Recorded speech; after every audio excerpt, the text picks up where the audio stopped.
Nós estamos no mês de setembro, considerado o Setembro Amarelo, né, um movimento que traz reflexões sobre a saúde mental. E nós queremos aproveitar esse momento, terminamos o livro de Hebreus e queremos aproveitar para especificamente refletir um pouco sobre isso também. E na mensagem de hoje eu gostaria de falar sobre transtorno de estresse pós-traumático. Eu vou explicar um pouquinho o que é essa expressão TEP, talvez você já ouviu falar sobre isso. Quem está na área de aconselhamento, de saúde, né, a psicologia, a psiquiatria trabalha bastante com isso.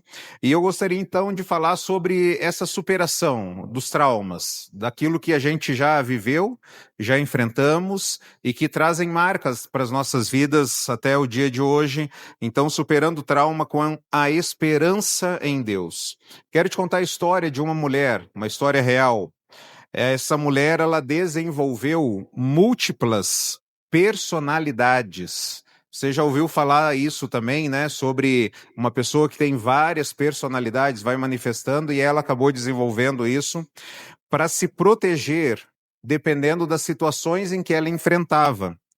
A família de origem dela, desta mulher, cultuava a Satanás. Aos 4 anos de idade, ela foi estuprada pela primeira vez pelo seu próprio pai. E esse foi o início de 14 anos de abuso sexual, que envolveu tráfico sexual, isso pelo seu pai e também pelos seus irmãos. Obviamente, ela tinha perturbações do sono, ela sonhava com esses eventos terríveis. Ela praticava automutilação, quando a pessoa se corta, né? Ela praticava automutilação visando controlar a dor, se esquecendo do passado para tentar viver um pouco no presente. O médico falou que às vezes ela se tornava psicótica, ou seja, uma forma que ela tinha que ela confundia, ela não sabia se ela estava vivendo no passado ou no presente, isso era indistinguível a ela. Ela se tornou alguém disfuncional para as tarefas da vida, como cozinhar, comer, tomar banho, abastecer o carro, pois ela entrava e saía da realidade. Mesmo com pessoas que ajudavam ela. Ela tinha sonhos terríveis, com essas pessoas cometendo atos terríveis. Isso resultado daqueles 14 anos, onde pessoas que ela deveria confiar foram os principais causadores do mal. Hoje, mesmo estando em Cristo, ela tem lembranças diárias do passado. Isso acaba até se manifestando em sensações físicas, nos seus pensamentos, nos seus sonhos. Ela luta constantemente para se apegar às verdades do Evangelho. Jesus está transformando ela, e mesmo sendo filha biológica de uns homens mais maldosos da terra, ela é seguidora do Senhor Jesus. O que é TEP? O que é esse transtorno de estresse pós-traumático? São pessoas que sofreram grandes sofrimentos gerados por outros seres humanos, principalmente por aqueles que deveriam cuidar e proteger. Por isso, essas pessoas que lutam, né, com esse rótulo de estresse pós-traumático, elas têm dificuldade de acreditar que seja seguro, que seja confiável, se relacionar, estabelecer um relacionamento profundo com as pessoas, um relacionamento transparente de entrega com as pessoas e até mesmo com Deus. Elas vivem na defensiva, elas vivem na hipervigilância ou na hiperatividade como um mecanismo para não sofrer novamente. São pessoas que foram expostas a situações de morte, lesões, violência sexual, seja por experiência ou seja testemunhando algo. As lembranças são angustiantes, são recorrentes e são involuntárias. Têm sonhos relacionados ao evento traumático. Elas não gostam de falar sobre isso, pois sentem como se o evento estivesse acontecendo novamente. Elas evitam locais ou pessoas que possam simbolizar ou se assemelham em algum aspecto com o evento traumático.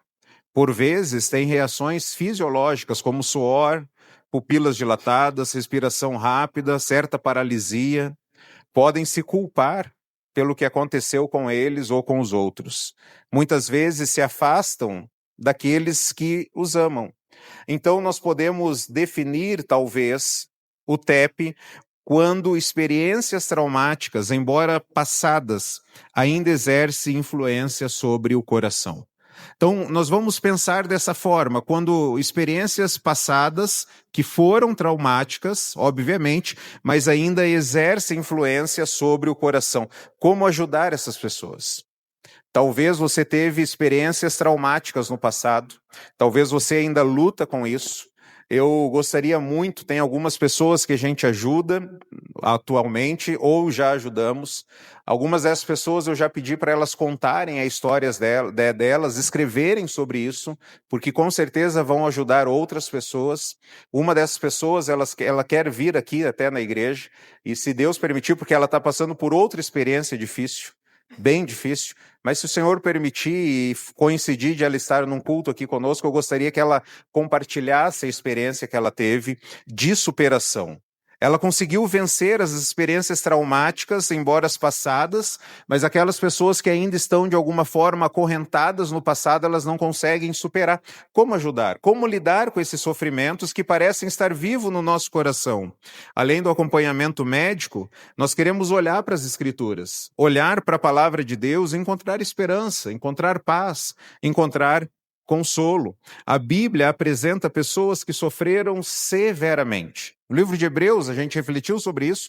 Algumas pessoas foram até cerradas ao meio, perderam seus bens, foram traídos, né? A Bíblia apresenta pessoas que sofreram severamente, e José é uma dessas pessoas. Talvez é o nome que nos vem à mente quando nós pensamos em sofrimentos traumáticos do passado. O sofrimento de José mostra como um homem de Deus enfrentou traumas profundos, mas ele encontrou restauração no Senhor. Ele conseguiu vencer, ele não carregou estas marcas. Então a história de José nos ensina que em Deus nós podemos enfrentar e superar os traumas do passado, porque ele sustenta, consola e transforma a dor em propósito. Vamos ler juntos? Em Deus podemos enfrentar e superar os traumas do passado, porque Ele sustenta, consola e transforma a dor em propósito. Vamos olhar um pouquinho para a vida de José. Abra sua Bíblia em Gênesis capítulo 37, versículo 19 e 20. Gênesis capítulo 37, versículo 19 e 20. Eu não vou me deter muito nos detalhes da vida de José, por causa do tempo, e o nosso objetivo é apenas pensar eventos difíceis que ele teve. Gênesis capítulo 37, versículo 19 e 20. José foi enviado pelo pai para ir sondar acerca dos irmãos, e os irmãos que já haviam uma certa inveja dele, disseram no versículo 19, lá vem aquele sonhador, diziam uns aos outros, é agora, vamos matá-lo e jogá-lo num desses poços, e diremos que um animal selvagem o devorou. Veremos então o que será dos seus sonhos. José, ao encontrar os seus próprios irmãos, pessoas que eram da sua própria família, esses irmãos eles tiveram uma ideia, né? Fizeram de José um alvo para tramar a morte dele. Eles falaram, lá vem aquele sonhador, sonhou que a gente vai se prostrar perante ele. Vamos aproveitar, vamos matar, vamos jogar eles aqui num dos poços aqui e vamos deixar ele aqui. Vamos ver o que ele vai falar então acerca dos seus sonhos, se vai se tornar realidade. Rubens, que era o primogênito, ele tentou livrar José, né? E ele falou assim, não vamos matar, vamos só jogar num poço. E aí no versículo 23 e 24... eles jogam José ao poço. Chegando José, seus irmãos lhe arrancaram a túnica longa, agarraram-no e jogaram no poço, que estava vazio e sem água. José foi alvo da trama aqui dos seus irmãos para matar. Agora eles jogaram José ao poço, tiraram a capa que o seu pai havia dado, uma capa de príncipe para ele. Eles arrancaram a capa e jogaram José ao poço. Algo interessante que se você for ler o capítulo 37, os irmãos de José estão conversando, depois de jogar o seu irmão no poço, eles estão conversando normalmente. Normalmente. Como se nada tivesse acontecido.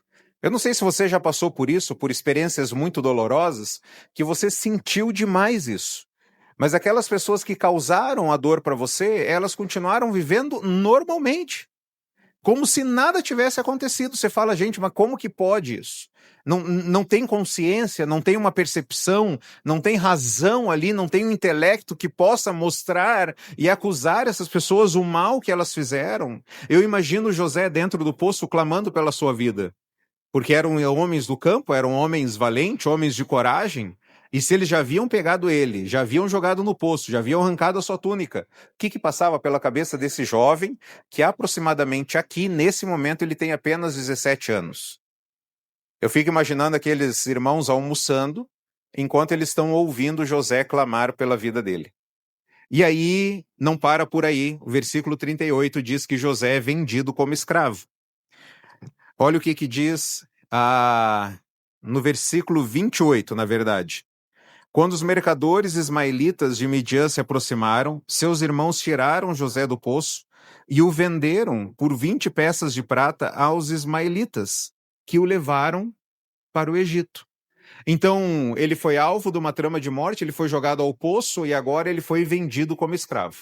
Imagina você ser arrancado da sua família, né, ser levado para uma outra localidade, outra nação, outras pessoas, outra cultura, outros povos. Ele perdeu numa situação aqui, ele já havia sido rejeitado, ele foi abandonado, agora ele é vendido e ele perdeu a proteção do seu pai, ele perdeu a proteção da sua família, ele perdeu a túnica, ele perdeu a honra, ele perdeu a família, ele perde tudo e agora ele é vendido como escravo.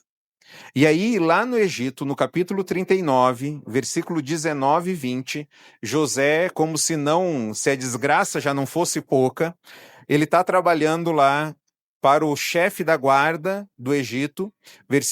Capítulo 39, versículo 19 e 20 diz o seguinte: quando seu senhor ouviu o que a sua mulher lhe disse, foi assim que o seu escravo me tratou. Ficou indignado. Mandou buscar José e o lançou na prisão em que eram postos os prisioneiros do rei. José ficou na prisão. Ele é vendido como escravo, ele chega ao Egito, ele começa a trabalhar para o chefe da guarda, começa a trabalhar para Potifar, com muito zelo, buscando ao Senhor. A Bíblia diz que Deus começou a abençoar a casa de Potifar. Potifar não se preocupava com nada, porque José cuidava de tudo, era um homem trabalhador, era um homem proativo. A Bíblia diz que ele era um jovem de boa aparência também, e talvez a esposa de Potifar, e talvez deveria ter uma vida relativamente tranquila ali na casa, de conforto, começa a olhar para José e começa a vislumbrar algumas possibilidades ali sexuais. E aí ela convida José, José se recusa, ela insiste, José se recusa, ela cria uma armadilha para pegar José, e aí José responde para ela: como eu poderia pecar contra o meu Senhor e contra Deus? Não vou cometer esse pecado terrível. E aí ela pega a túnica dele, grita, vem os demais empregados da casa e falam: José tentou me assediar, tentou me agarrar. Quando o marido dela chega, ele ficou indignado e joga José na prisão. De Gênesis 37 para Gênesis 39 já se passaram cerca de 10 anos. Aqui no capítulo 39, neste acontecimento, José está com cerca de 27 anos. Ele tinha sido promovido, ele tinha alcançado o sucesso, ele cuidava da casa do militar mais importante do Egito, e pela segunda vez a túnica é usada para prejudicá-lo. Isso é muito interessante porque quando nós sofremos, de vez em quando vem alguns fantasmas assombrar a nossa mente. Quem luta com trauma passa por isso, né? Puxa, está acontecendo de novo. Olha, a mesma situação. Talvez mudou as pessoas, mudou a circunstância, mas está vindo de novo. E aí esses fantasmas, eles começam a vir. Eu lembro uma ocasião na minha vida em que esses fantasmas, circunstâncias, irmãos, as mesmas circunstâncias acontecendo novamente. As mesmas. E eu lembro que eu liguei para um conselheiro, muito amigo, a pessoa que me ajuda. Essa semana, por exemplo, conversei com ele. Eu liguei para ele na época e falei: pastor, está acontecendo de novo aqui, ó, as mesmas coisas. Eu acho que o próximo passo que vai acontecer é isso aqui. Esses fantasmas, eu falei para ele, esses fantasmas estão vindo agora. E eu lembro a expressão que ele usou, ele falou, Néas, você precisa exorcizar esses fantasmas.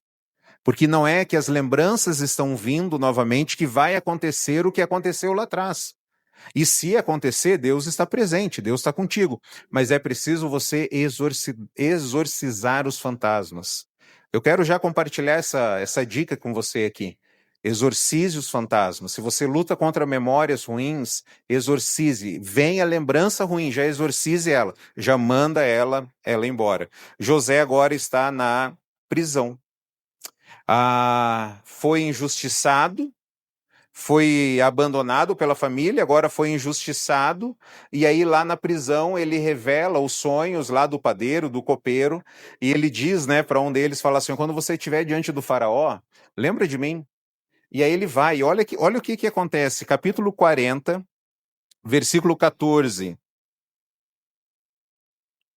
Quando tudo estiver indo bem com você, lembre-se de mim e seja bondoso comigo. Fale de mim ao faraó e tire-me dessa prisão. Na minha Bíblia está marcado aqui, lembre-se de mim, não se esqueça de mim, fale para o faraó, diz para ele e me tira dessa prisão. Olha como que começa o capítulo 41. Ao final de 2 anos. José foi esquecido por quanto tempo? 2 anos. O faraó teve um sonho, ele estava em pé junto ao Nilo, e aí ninguém consegue interpretar o sonho. E aí lá no versículo 9, então o chefe dos copeiros disse ao faraó, hoje me lembro das minhas faltas. Hoje eu me lembro, tem um rapaz, tem um homem lá na prisão, que ele tem a capacidade de revelar sonhos. José foi esquecido na prisão. Por quanto tempo, irmãos? 2 anos. Perceba que o sofrimento de José aqui não foi um dia, uma semana, foi mais de uma década, ele está sofrendo, e durante 2 anos ele está na prisão, servindo com fidelidade a Deus ali, obviamente, no momento difícil, mas eu fico me perguntando, o que José ficou pensando durante 2 anos lá na prisão? Já pensou, de repente, havia o barulho das celas, né, das portas abrindo? Será que o copeiro lembrou de mim, estão vindo me buscar? E aí veio alguém buscar? Não veio. Segundo dia? Não veio. Terceiro dia? Quarto dia? Quinto dia? 2 anos. 2 anos se passaram. O que você ficaria pensando durante 2 anos lá na prisão? Você ficaria pensando na sua família? Você ficaria pensando nos seus irmãos que te jogaram no poço, te venderam? Você ficaria pensando em Potifar ou na esposa dele que cometeu uma injustiça? Você estaria elaborando um plano de vingança para quando saísse dali? Perceba que a vida de José não foi nada fácil. Experiências de perda, de abuso, de rejeição, de injustiça, esquecimento. E, queridos, todos nós aqui, todos nós, carregamos e enfrentamos traumas em algum nível. Talvez você pode falar assim, ó, José sofreu bastante, mas é que eu não contei a minha história. Talvez a minha história é equivalente à de José. Talvez você pode falar, eu já sofri, mas não tanto igual José. Ou talvez você pode falar assim, eu acho que a minha história é pior que a de José. O fato é que todos nós passamos por algum nível de trauma, seja violência, sejam palavras, sejam perdas, sejam rejeição, sejam tragédias. E experiências assim podem gerar o quê, irmãos? O que essas experiências podem gerar? Quais são os sintomas dessas experiências? O trauma, ele deixa marcas. Tem um livro que eu estou lendo agora, até escrito por alguém que não é cristão, é um psiquiatra. Não, ele é um cientista, neurologista, se eu não me engano. E o nome do livro é O Corpo Deixa Marcas, e ele vai falando justamente sobre o trauma. O trauma, ele vai deixando marcas. O que essas experiências, como a de José, podem gerar? Memórias dolorosas, desconfiança, medo recorrente, raiva, ódio, ansiedade, amargura, insensibilidade, indiferença. Os próprios irmãos de José, os próprios irmãos dele, reconheceram isso. Vá lá para o capítulo 42, versículo 21.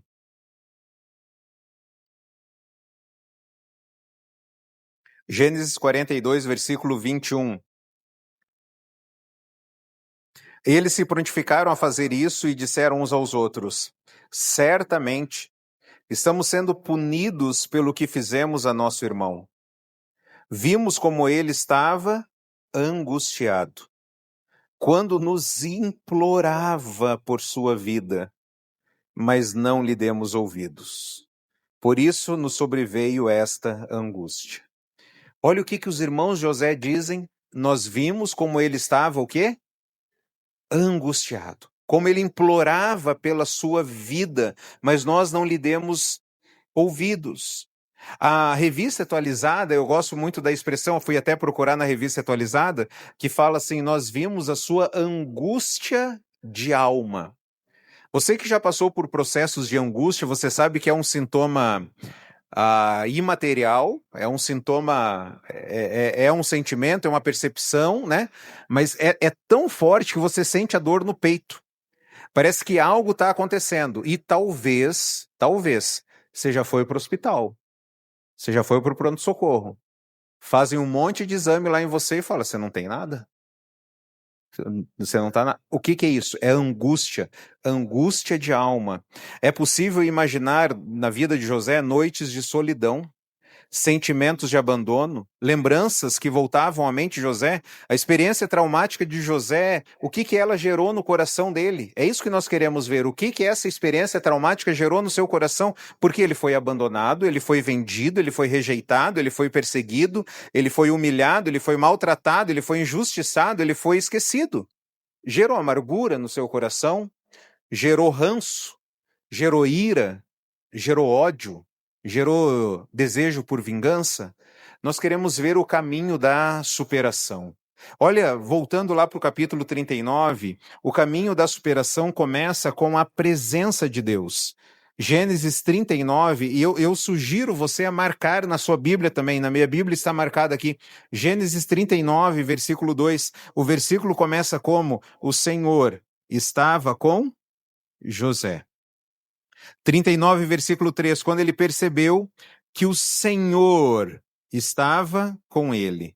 Versículo 5, desde que deixou cuidando da sua casa e de todos os seus bens, o Senhor abençoou a casa do egípcio por causa de José. A bênção do Senhor estava sobre tudo que Potifar possuía, tanto em casa como no campo. Versículo 21, mas o Senhor estava com ele e o tratou com bondade. Versículo 23, o carcereiro não se preocupava com nada do que estava a cargo de José, porque o Senhor estava com José. O caminho, irmãos, da superação começa com a presença de Deus. A presença de Deus é o alicerce para nós recuperarmos dos traumas do passado. Os malfeitores, eles vêm e eles vão, mas o Senhor jamais abandona os seus filhos. O Senhor está com os seus filhos. A companhia de Deus não está num lugar. A companhia de Deus está com aqueles que temem a Deus e buscam relacionar-se com o Senhor. José foi esquecido, sim, pelos homens, mas José jamais, nunca foi esquecido por Deus. O texto de Isaías 49, versículo 15, diz: haverá mãe que possa esquecer-se do seu bebê, que ainda mama e não tem compaixão do filho que gerou? Embora ela possa se esquecer dele, eu não me esquecerei de você. Guarde isso no seu coração. Por mais que as pessoas até te esqueçam, que já maltrataram você, lembre disso, a presença de Deus. Deus não esquece dos seus filhos e Ele está com os seus filhos. E não apenas isso, o caminho da superação também envolve o coração estar em Deus. O coração de José estava em Deus. Olha no capítulo 41, versículo 16. Quando José foi chamado até o faraó, olha o que ele diz. Respondeu-lhe José: isso não depende de mim, mas Deus dará ao faraó uma resposta favorável. De cara, irmãos, de cara. O que José fala para o faraó? Isso aí não depende de mim. A capacidade não está em mim. Isso aqui é Deus que vai trazer essa revelação que você precisa. Se José fosse aconselhado por um coach da atualidade, um coach humanista, com certeza ele ouviria, antes de ele entrar na sala do faraó, talvez ele ouviria assim: José, agora é a hora de você brilhar, José. Deus te preparou para esse momento, José. Vai lá e se promova. Vai lá e venda o teu peixe. Chegue diante do espelho antes de ir, fale yes, yes, yes. Vai lá, José. Vai com tudo. José, ele vai nessa atitude arrogante? Não. Vai numa atitude humilde. Se você me chamou achando que isso depende de mim, você está enganado, porque isso não depende de mim. Isso depende de quem? De Deus. E ele está falando isso, irmãos, para quem? Para o faraó. A pessoa que mandava no mundo. Porque o Egito era uma potência econômica, era uma potência, consequentemente, militar do mundo inteiro. Ele está falando pro faraó, e o Egito era uma nação politeísta, que adora vários deuses. E ele está falando, olha, essa revelação aqui só depende de Deus.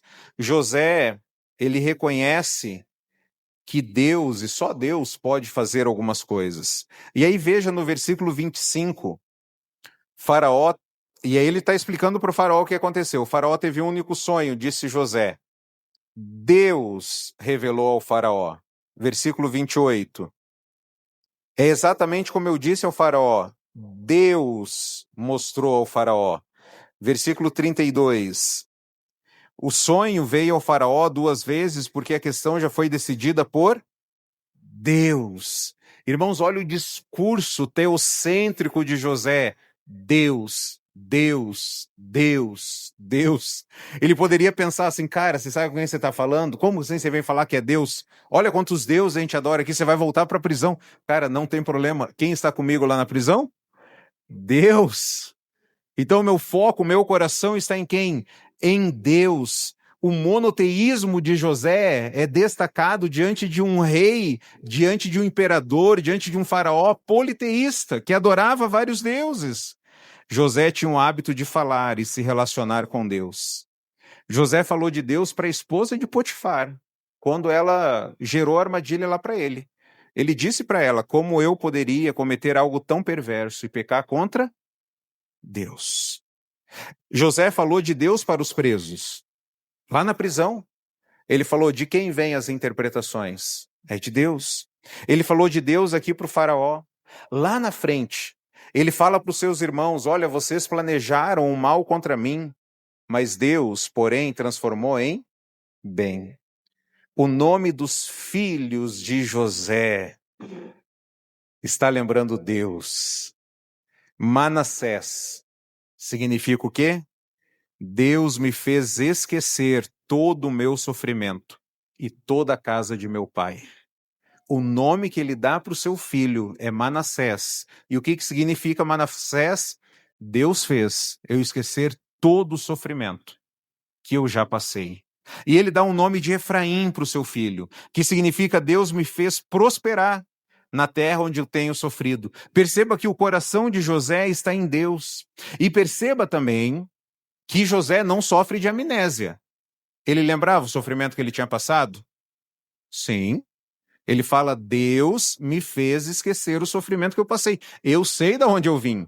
Eu sei a casa do meu pai. Eu sei o que já aconteceu lá. Mas Deus me transformou nesse processo. Deus estava agindo e Deus está agindo. José não negou o seu trauma, suas experiências traumáticas, mas ele entregou para Deus. E só Deus pode ressignificar a dor daquilo que nós passamos. É Deus quem sara as nossas feridas. É Deus que nos abençoa nas nossas aflições. José interpreta a sua história à luz das lentes de Deus. Eu vou repetir para os irmãos porque isso aqui é muito importante. José interpreta a sua história à luz das lentes de Deus. Se nós queremos superar os nossos traumas, nós devemos olhar para os nossos sofrimentos e reinterpretá-los, não com as nossas lentes, mas através das lentes de Deus. José interpreta sua história à luz da soberania de Deus. Um Deus poderoso, um Deus presente, um Deus que tem um plano, um Deus que tem um propósito. Olha o que diz no capítulo 45, versículo 4 a 9. Gênesis 45, versículo 4 a 9. Quando José agora está conversando com seus irmãos, agora José já se passaram mais de 10 anos. Agora José já está com cerca de 39 anos, aqui no capítulo 45. José, um homem muito experiente agora, vivido, já passou muitas coisas. Daria para escrever um livro já, né? Com as experiências. Gênesis 45, versículo 4 a 9. Quando seus irmãos, ele está conversando com seus irmãos, ele diz: cheguem mais perto. Disse José aos seus irmãos. Quando eles se aproximaram, disse-lhes: eu sou José, seu irmão. Aqueles que vocês venderam ao Egito. Lembra, ele não esquece as suas experiências, ele sabe o que ele passou. E perceba aqui que ele está o quê? Ele está falando daquilo que aconteceu. Ele não esqueceu e ele está falando. Ele nunca tirou o coração de Deus, mas ele está agora falando o que aconteceu. Eu sou José, aquele que vocês venderam do Egito. Versículo 5 até o 9. Agora não se aflijam, nem se recriminem por terem me vendido para cá. Pois foi para salvar vidas que Deus me enviou adiante de vocês. Já houve 2 anos de fome na terra, e nos próximos 5 anos não haverá cultivo nem colheitas, mas Deus me enviou à frente de vocês para lhes preservar um remanescente nessa terra e para salvar-lhes a vida com um grande sofrimento. Assim, não foram vocês quem me mandaram para cá, mas sim o próprio Deus. Olha ele reinterpretando a história. Não foi vocês que me enviaram. Quem me trouxe para cá? Deus. E como que Deus fez isso? Através de vocês. E Deus me levou para a casa de Potifar. E Deus esteve comigo na prisão.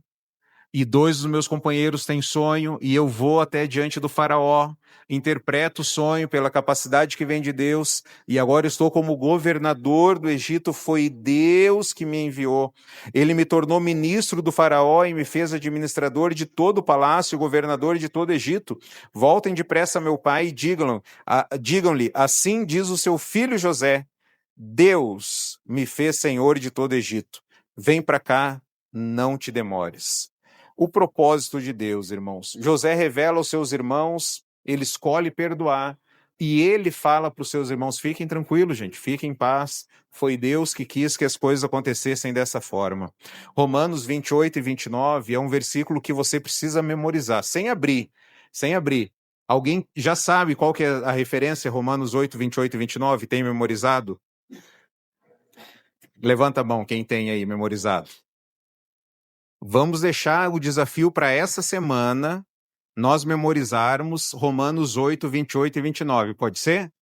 Vamos memorizar juntos, na versão NVI, domingo que vem, toda a igreja fala junto. Vamos lá, Romanos 8, 28 e 29. Você precisa ter memorizado esse versículo aqui, tá bom? Uma tarefinha aí, ajudem a gente a lembrar de colocar aí no grupo do WhatsApp, lembrando, Romanos 8, 28 e 29. Sabemos que Deus, ele age em quantas coisas, irmãos? Todas. E ele age, ele é passivo? Não. Ele está o quê? Agindo em todas as coisas. Qual que é o tom aqui de Deus agir? Qual que é a forma como que Deus conduz? Deus está fazendo tudo isso para o bem daqueles que o amam, dos que foram chamados de acordo com seu propósito. Pois aqueles que de antemão conheceu, também os predestinou, para serem conformes à imagem do seu Filho, a fim de que ele seja o primogênito entre muitos irmãos. Deus está agindo em todas as coisas para o bem daqueles que o amam, dos que foram chamados segundo o seu propósito, e aqueles que de antemão conheceu também os predestinou, olha a finalidade, para serem conformes à imagem do seu Filho. Irmãos, esse versículo a gente precisa ter ele memorizado porque ele fala da soberania de Deus. Deus, ele está agindo em todas as coisas. Esse versículo aqui, ele fala do amor de Deus. Deus age para o nosso bem. E esse versículo fala da sabedoria de Deus, ele tem um intuito em agir em todas as coisas. Ele tem uma finalidade, ele tem um propósito para que nós sejamos mais parecidos com Jesus. Formar Jesus em nós. Então, queridos, quando nós olhamos para a vida de José e olhando para a palavra, o trauma, ele não é apagado, mas é transformado. Vamos ler juntos? O trauma não é apagado, mas transformado. A vitória não está em você esquecer o passado, mas redimir o passado pelas lentes de Jesus. Você olhar para o passado como José olhou e falou: Deus está nesse negócio aqui. Deus está nessa bagunça. Deus está nessa dor que eu passei, nesse sofrimento que eu passei. Eu não consigo, talvez, hoje entender tudo isso, mas eu sei que existe um Deus soberano que sabe o que ele está fazendo, porque ele está passando o bisturi em mim e isso está doendo. Mas ele sabe o que ele está fazendo. E quando eu sair dessa sala de cirurgia, eu vou sair melhor do que eu entrei. Porque eu entrei enfermo, entrei com as minhas limitações e agora Deus está trabalhando em mim porque Ele tem um propósito. Então nós precisamos lembrar desse versículo sempre. Deus age em todas as coisas, não só nas boas, não só nas tranquilas, não só quando tem dinheiro, não só quando tem saúde, não só quando a gente tem amigo. Deus age no luto, Deus age na dor, Deus age no abuso, Deus age no abandono, Deus age no esquecimento, Deus age em todas as coisas. Olhar para trás, o trauma não vai ser apagado, a experiência não vai ser apagada, mas ela vai ser reinterpretada através das lentes de Jesus. O José está agindo com bondade para com seus irmãos. Volte lá em Gênesis, capítulo 50 agora, lá no finalzinho de Gênesis, Gênesis capítulo 50, versículo 15. Veja o que José vai falar para os seus abusadores. Olha o que ele vai dizer para os seus malfeitores. Vendo os irmãos de José que seu pai havia morrido, disseram: ó, o e se aqui, né? Eu sempre falo nos aconselhamentos: se não existe, será não existe. A gente tem que pensar no que é bom, a gente tem que pensar naquilo que é verdadeiro. Eu sempre falo isso nos aconselhamentos. O se não existe. Mas se isso acontecer, aconteceu? Não, não aconteceu. Então não é verdadeiro. Você tem que pensar no que é verdadeiro. Os irmãos de José começaram a imaginar coisas. E se? E se? Olha o que gerou aqui, ó. E se José tiver rancor contra nós e resolver retribuir todo o mal que nós lhe causamos? Então mandaram um recado a José dizendo: antes de morrer, teu pai nos ordenou que te disséssemos o seguinte: peço-lhes que perdoe os erros e pecados dos seus irmãos que o trataram com tanta maldade. Perceba que até os irmãos aqui reconhecem que eles foram maldosos, né? Porque a gente não tem evidência nenhuma que Jacó mandou esse recado. Isso aqui, provavelmente, os irmãos estão mentindo aqui, provavelmente. Eles estão achando, olha, já que o pai morreu agora, José vai nos matar. Então vamos fazer o seguinte, vamos dar um recado lá que o nosso pai mandou ele cuidar de nós. E eles mesmos redigiram, talvez, a carta aqui, o recado, né? Perdoe os seus irmãos que trataram você com tanta maldade. Então eles reconhecem que eles fizeram o mal. Então eles estão dizendo assim, ó, perdoe os pecados dos seus irmãos que o trataram com tanta maldade. Agora, pois, perdoa os pecados dos servos do Deus, o seu pai. Quando recebeu o recado, José, o que diz aí? Chorou. Por que ele chorou? Porque ele falou, meus irmãos não entenderam nada ainda da graça de Deus. Meus irmãos ainda não estão com o coração em Deus.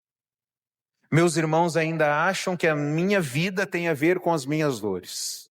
Eles não entenderam que a minha vida não tem a ver comigo, a minha vida tem a ver com Deus, que eu farei o que Deus quer que eu faça. Eles não entenderam ainda. José chorou. Versículo 18, depois vieram seus irmãos, prostraram-se diante dele e disseram, aqui estamos, somos teus escravos. Olha o que ele diz para os seus malfeitores. José, porém, lhes disse, não tenham medo. Estaria eu no lugar de Deus? Vocês planejaram o mal contra mim, mas Deus o tornou em bem, para que hoje fosse preservada a vida de muitos. Por isso, não tenham medo. Eu sustentarei vocês e seus filhos. E assim os tranquilizou e lhes falou amavelmente. Quem tinha paz de espírito aqui era José. Quem tinha um espírito aflito aqui era seus irmãos. Eu acho que eles não viravam as costas para José. Eu acho que se José mandasse lá uns 2, 3 soldados para pegar eles e a família deles e levar num passeio no Egito, eles falavam, pronto, vai nos matar agora lá. Vai nos jogar no rio, vai nos colocar botar uma pedra no nosso pescoço.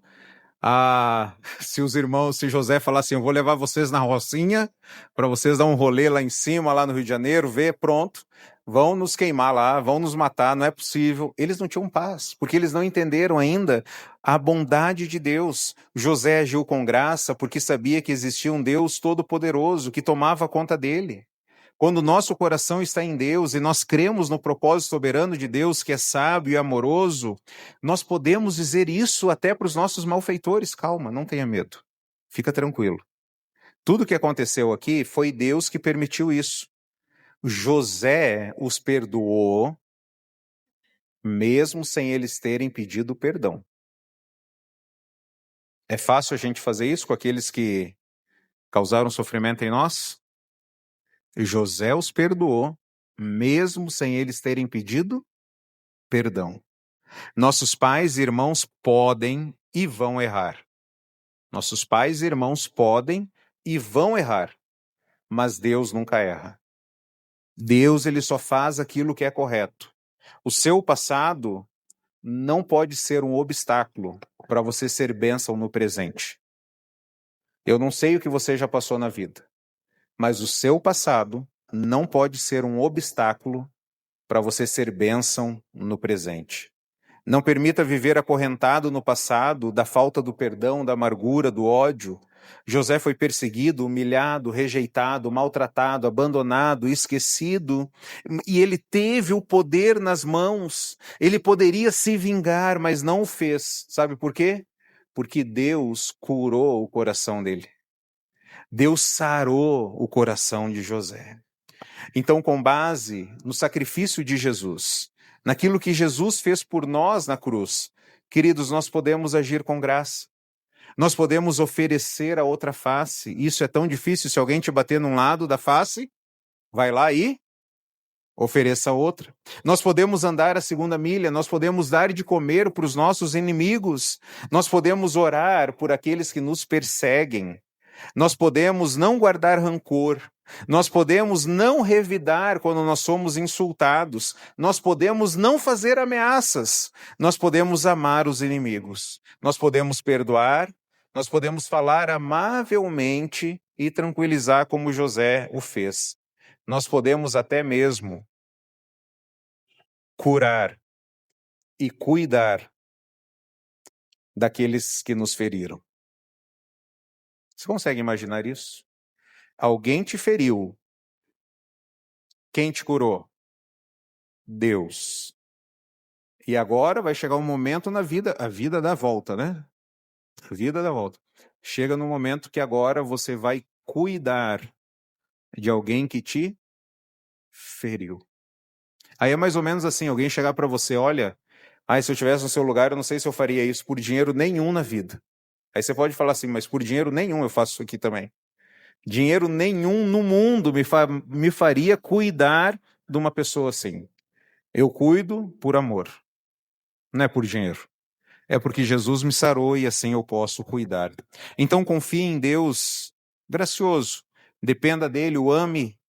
Ele é o Todo-Poderoso que dirige a nossa vida, mesmo quando nós estamos no poço ou no topo. É o mesmo Deus.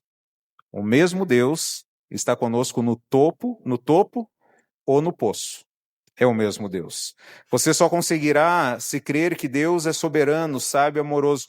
Como diz o Salmo 119, 68. Salmo 119, 68 diz o seguinte: Tu és bom e o que fazes é bom. Vamos ver juntos? Tu és bom e o que fazes é bom. Lembre aí as suas feridas. Fale para a sua própria alma.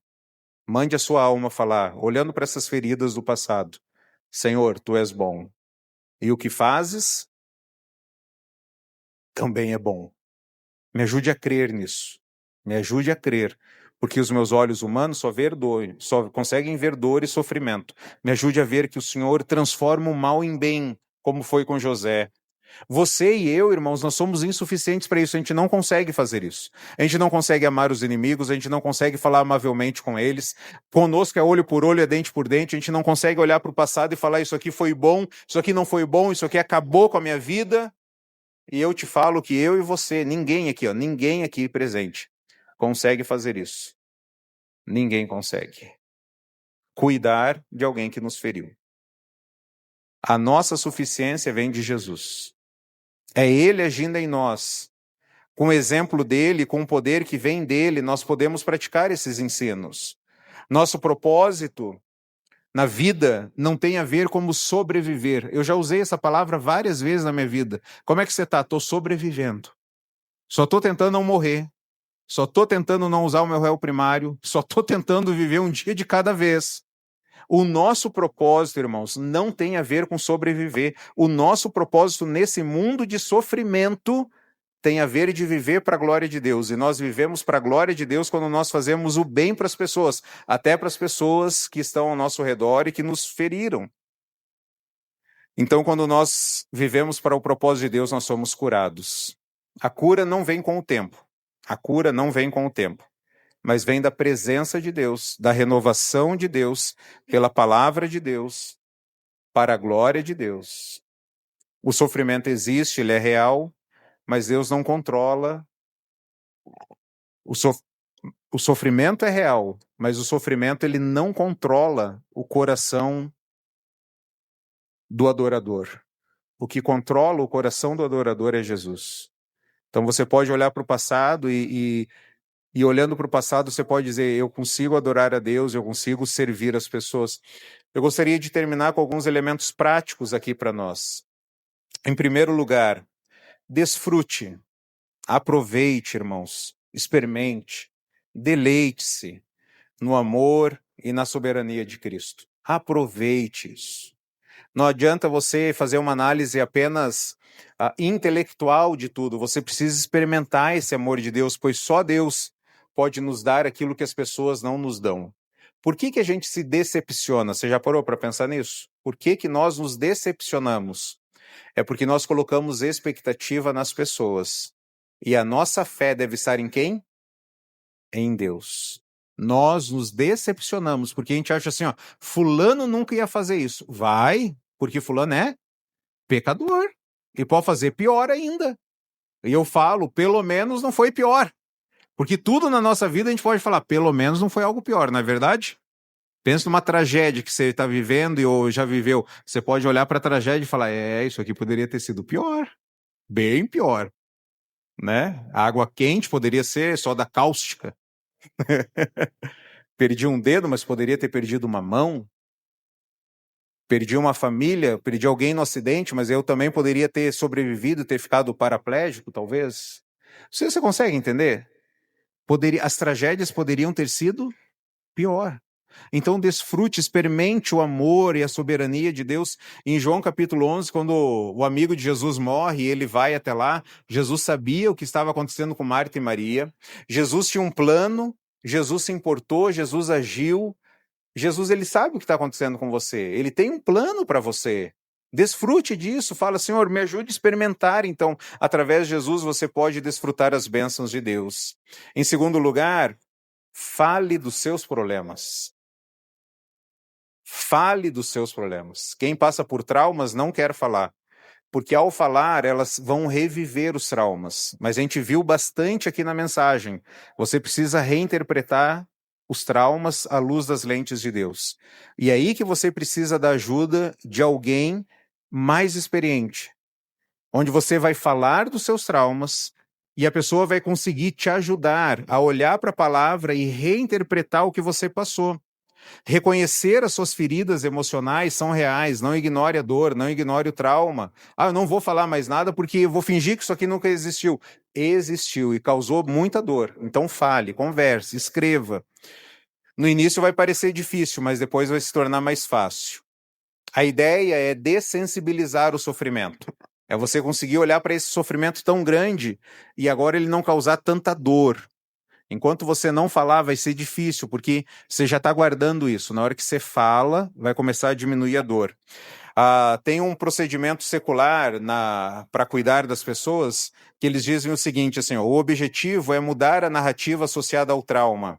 E aí eles citam aqui, inclusive a mesma pessoa no qual eu citei esses exemplos, eles dão o nome aqui de Ana, né? Ana ainda usa algumas técnicas que aprendeu, como escrever suas memórias num diário. Escrevê-las a ajudou a processar seu turbilhão de pensamentos. Então, além de dessensibilizar as suas lembranças, também vai te ajudar a processar. Você vai conseguir ver o que é de mentira, de verdade, de culpa, de vergonha nesses pensamentos. Conforme descrito numa certa organização aqui, no material de uma certa organização, os princípios fundamentais em que o modo, né, de tratamento secular está baseado são problemas psicológicos. Olha que interessante, problemas psicológicos estão baseados em parte em formas de pensar erradas ou inúteis. Problemas psicológicos estão baseados em parte em padrões de comportamento inútil. Quando surge uma nova lembrança do trauma, ela escreve em detalhes e depois começa a examinar e processar os acontecimentos pela lente das escrituras. Olha que interessante essa citação aqui secular. Problemas psicológicos estão relacionados a formas de pensar errada. Se você não falar, se você não escrever, se alguém não ouvir, alguém não te ajudar, você vai continuar pensando errado. Você precisa pensar correto. E em terceiro lugar aqui, então, é pense verdadeiro. Pense verdadeiro, olhar para o trauma pelas lentes das escrituras, pela presença de Deus, o propósito de Deus. Isso só é possível com as crenças verdadeiras que vêm da palavra. A minha mãe, ela escreveu um livro chamado Desistir de Desistir. E ela narra ali várias situações de sofrimento e alguns que ela nem colocou lá no livro, que a gente sabe que ela passou. E aí você conhece ela, você fala assim, não parece a pessoa que viveu o que viveu. Mas é olhar para os traumas e entender essa redenção de Cristo das nossas memórias. Isso só é possível através das crenças da palavra.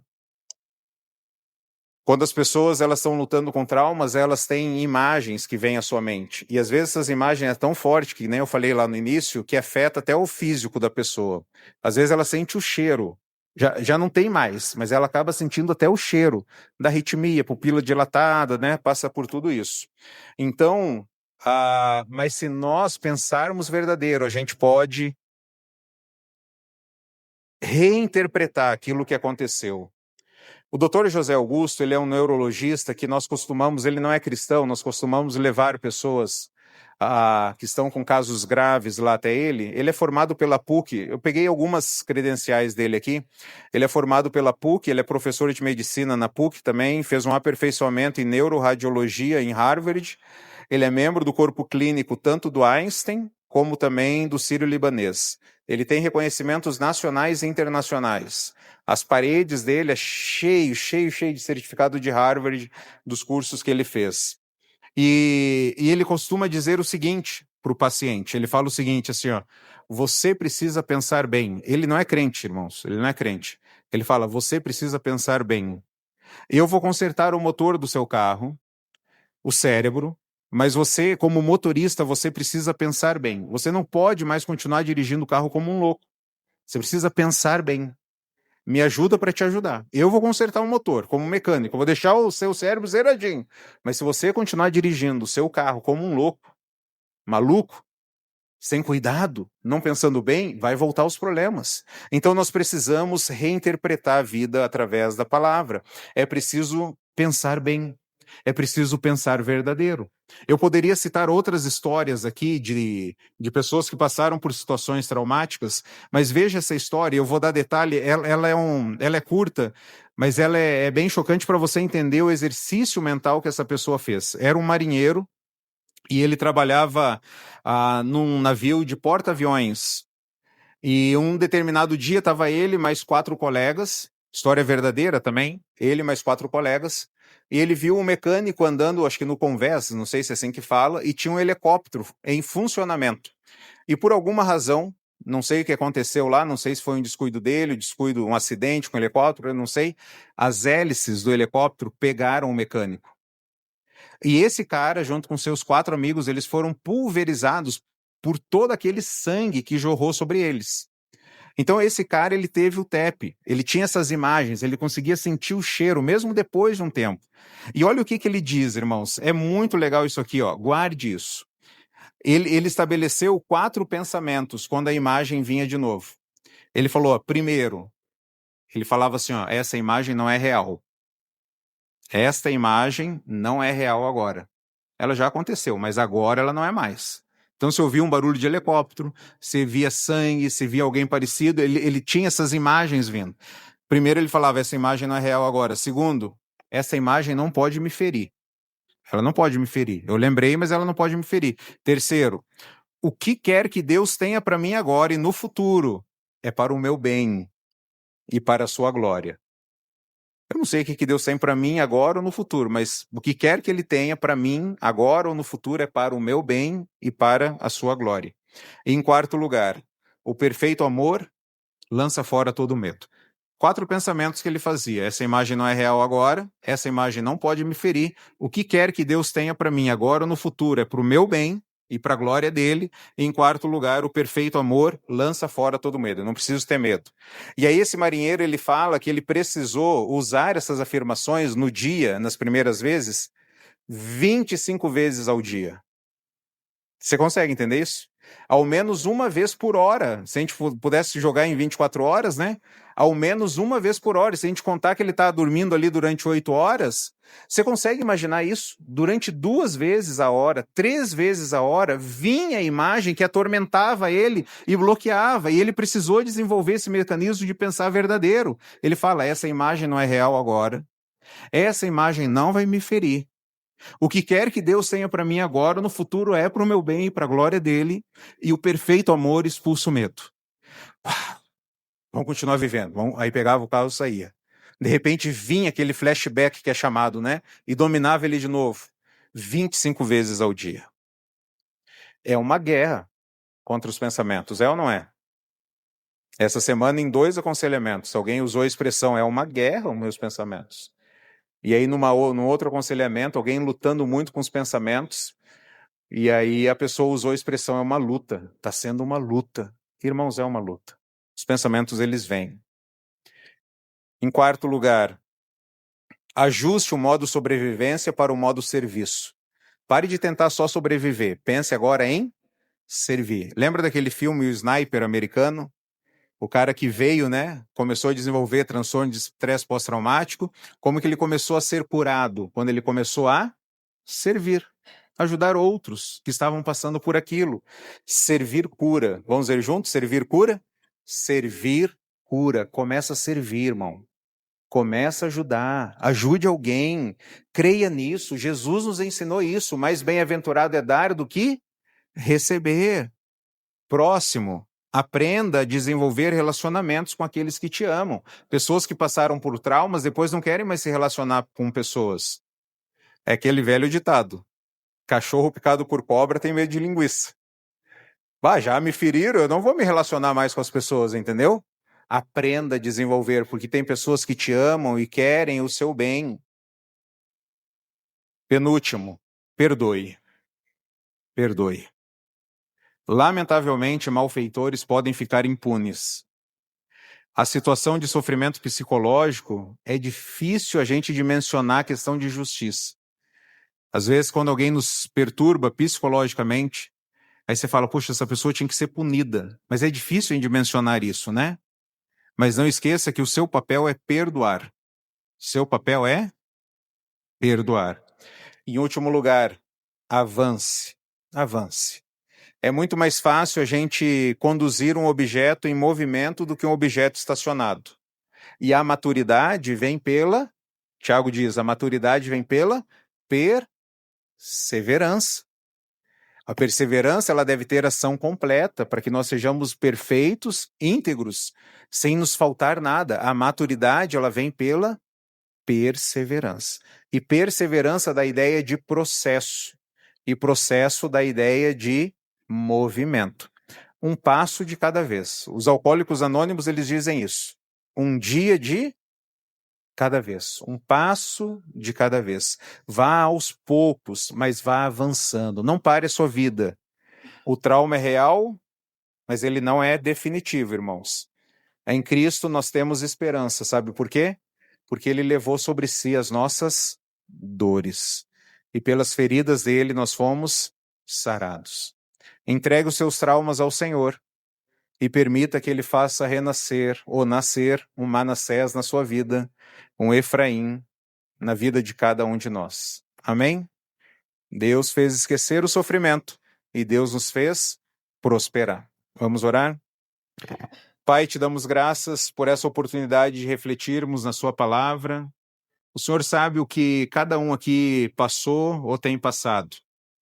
E que nós possamos, ó Pai, viver para a sua glória e para o seu louvor, olhando para o passado, mas com as lentes das Escrituras, com as lentes da cruz, olhando para o passado e falando que o Senhor é bom e tudo que o Senhor fez é bom, e o que o Senhor faz é bom, e o que o Senhor fará é bom, e que as experiências que nós passamos sejam elas ferramentas para nós ajudarmos outras pessoas que estão passando por sofrimentos também. Ajuda-nos, ó Pai, a encontrarmos a paz que é em Cristo, a esperança que é em Cristo, a redenção que é em Cristo, a transformação que é em Cristo. Ajuda-nos a viver para Ti, como José viveu. Ajuda-nos, ó Pai, a termos Jesus como centro da nossa vida. É no nome de Cristo Jesus que nós oramos. Amém. Vamos terminar falando juntos aqui o resumo aqui da nossa mensagem. Vamos lá? Em Deus podemos enfrentar e superar os traumas do passado, porque Ele sustenta, consola e transforma a dor em propósito. Amém?